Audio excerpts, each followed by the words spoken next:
So I just wanted to start and ask, Sure. Years ago, how did you first hear of Habitat, or what inspired you to reach out? Sure. Many years ago, I was on the Habitat board, and then I moved away, did work in other places similar to Habitat, came back, and I heard about restores, and I just thought, this is a great idea, and mentioned it a few places, but I didn't hear much. But then all of a sudden, I heard they were going to start a restore. I was so excited. I'm like, yes! And I went down to location on Cass Street. That was our first one. They weren't open yet, and we started doing inventory. I was doing a lot of inventory, putting it into a computer system, because I think we thought we could keep track of stuff. Found out later that was just a colossal amount of work for no reason, because things come and go, as you know. They sometimes only make it past the front door, the back door when you're bringing it in. So that was my first. So I worked in that restore. We had a lot of craziness. It was very cramped. We had a ramp that was metal, very unsafe in the winter when there was ice storms. There were things stored in the basement, and it was a scary basement, like ghost story kind of scary basement. But we didn't have room. We had nothing. Everything was visible. The cash register, I remember, that was just kind of stuck in there. But we had a lot of good stories. We would hang out on the couch in front and chat with customers and stuff. And it was a fun start, but we could tell right away from the beginning that there was a need. Yeah. People want to do the right thing. They want to not throw things away. And so finding a place to dump their stuff like this and then know that it's going to raise money, I think it was well received in the community, and obviously moving up to a bigger, better store was the answer. Yeah. What was it like those first early days on the board before we had a restore, sort of like interacting with Habitat in the early stages of the affiliate? Sure. So when I was on the board, I was the church coordinator. So I would organize church groups to show up on site. So we were just building a house a year. It was slow going. We had some really great people, some old timers that are no longer with us. And I would always want to be on the site with the church groups if I could. People, again, wanting to do the right thing, wanting to help. And so sometimes you're teaching people how to swing a hammer. And sometimes it was like you had people who knew what they were doing, and you just kind of gave them assignments and away they went. It was a stretch for the manager. I know that when I was on site, because everybody's got a million questions. What do I do with this? What do I do with that? But being on the board was helpful because you could see all the other things that we were doing, fundraising and all these other things. And it felt, I always like to see community things that happen that are from the ground, and this was from the ground, that people on the board were wanting to do the right thing. And some people get on boards just to put their name on, say I'm on this board or whatever. And at the time there were really good people. I don't know people on the board necessarily right now, I know some of them, but it was a good experience. It helped me leapfrog into the next thing. As I went to Texas and started building houses along the border down there. It helped me understand, because I was working with volunteers all day long, and how to interact with that. So it was good. It was good. Good for you. Very cool. When you were on the board, you said you made it a priority to swing by job sites.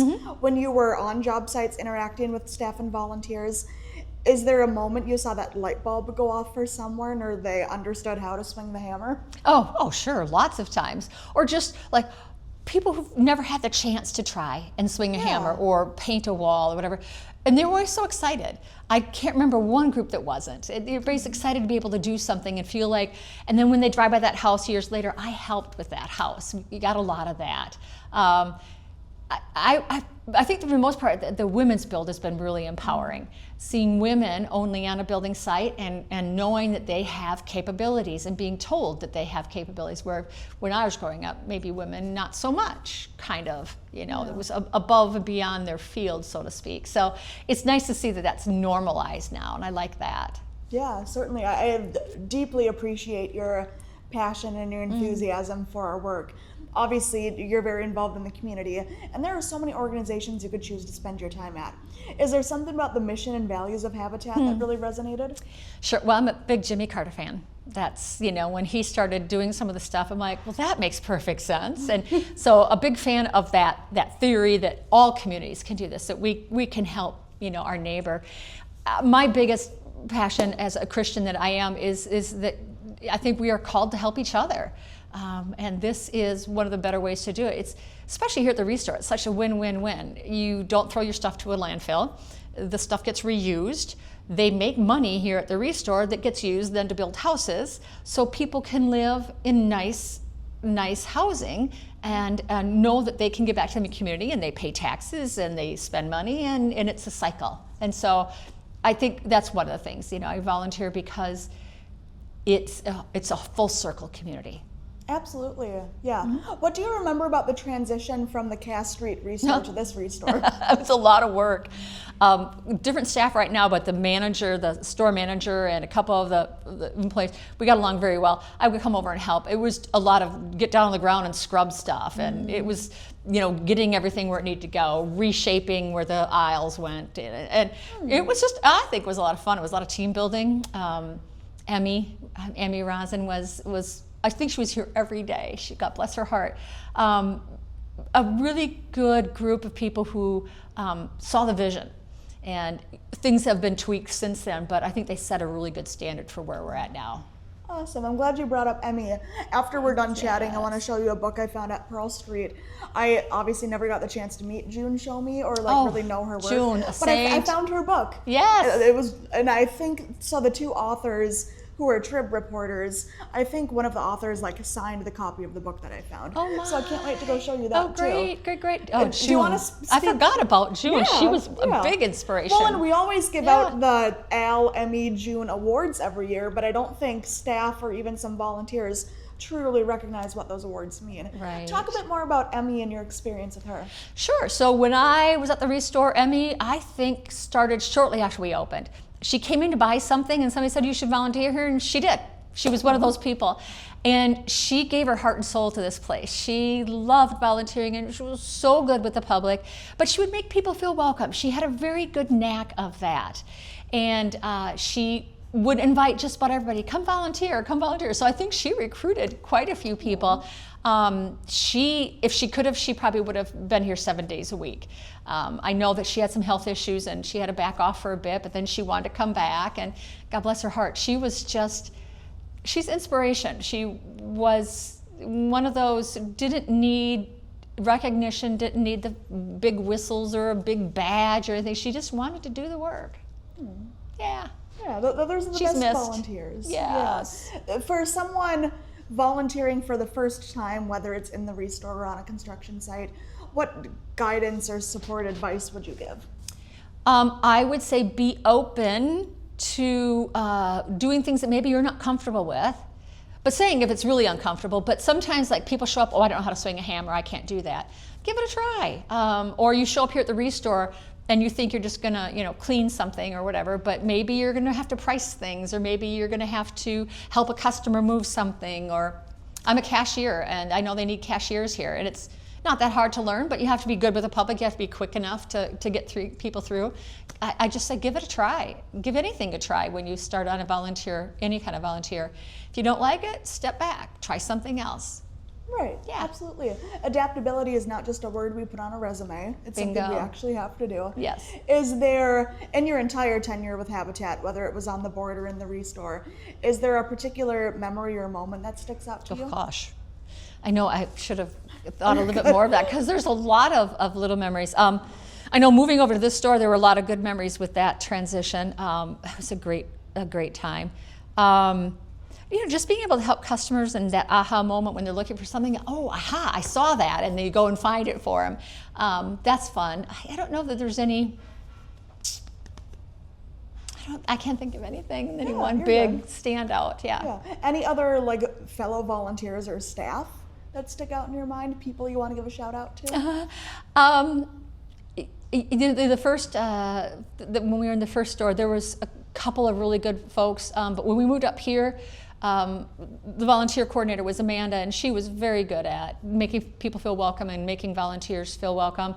Steve Baker, who was the manager of the Restore at the time, that guy had so much energy and all about, doing what was right and doing the right thing, even if, maybe corporate said maybe that's not the best way, he would figure out a way.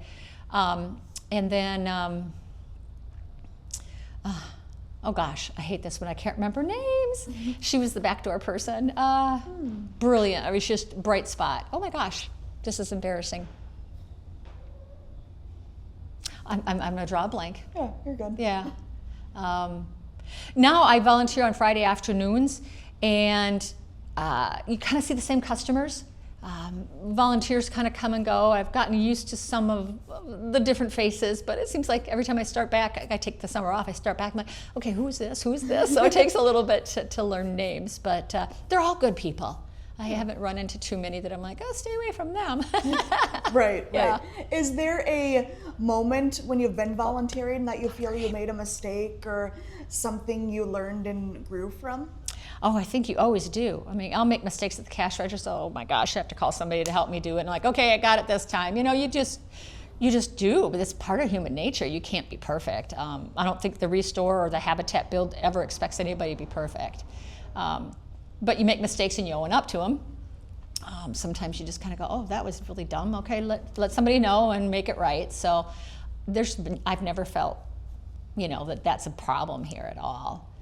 But I thought of the other volunteer person. It was she was at the back door. Was Rachel?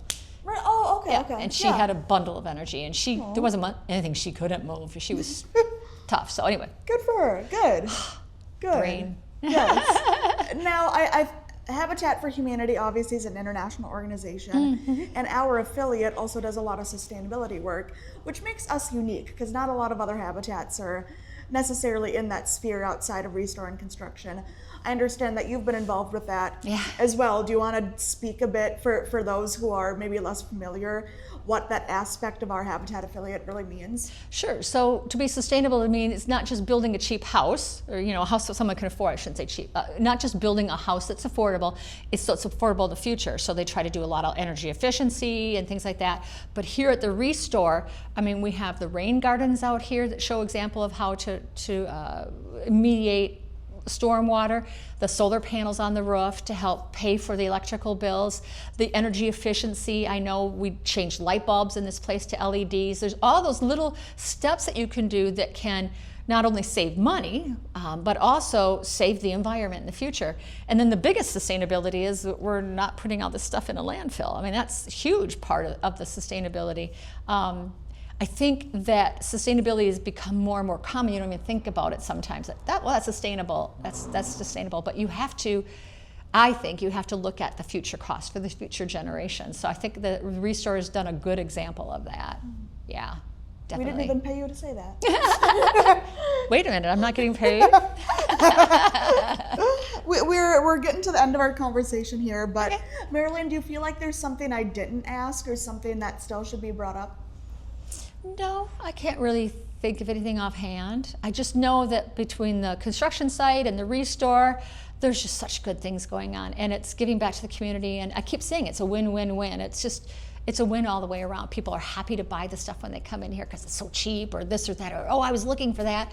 So, whenever I hear the Restore, I just have a smile. It's a good thing. Yeah. Good. My last question, whether it was this Restore location or the old Cass one, what is the weirdest, oddest thing you've seen come through your register? Weirdest. Oh, there's been some weird things. Like, oh, I never thought that would sell. Oh, gosh. I can't think. I think someone at some point told me this Restore location had a sauna. I don't know if it was like a fully enclosed or just a foot one, or it was. There was a sauna that came through. Yeah, there's some interesting, and if someone's going to buy it, hey, that's great. Yeah. I mean, weird little tools and stuff, like, I don't know what that's for. I mean, you figure it out later or whatever. I can't think of anything really odd. Not off the top of my head. Yeah. Sorry. You're good. Okay. Anything else you want to bring up? I think you've asked some good questions. Beautiful. I think we're good. Beautiful. I think we should be good then.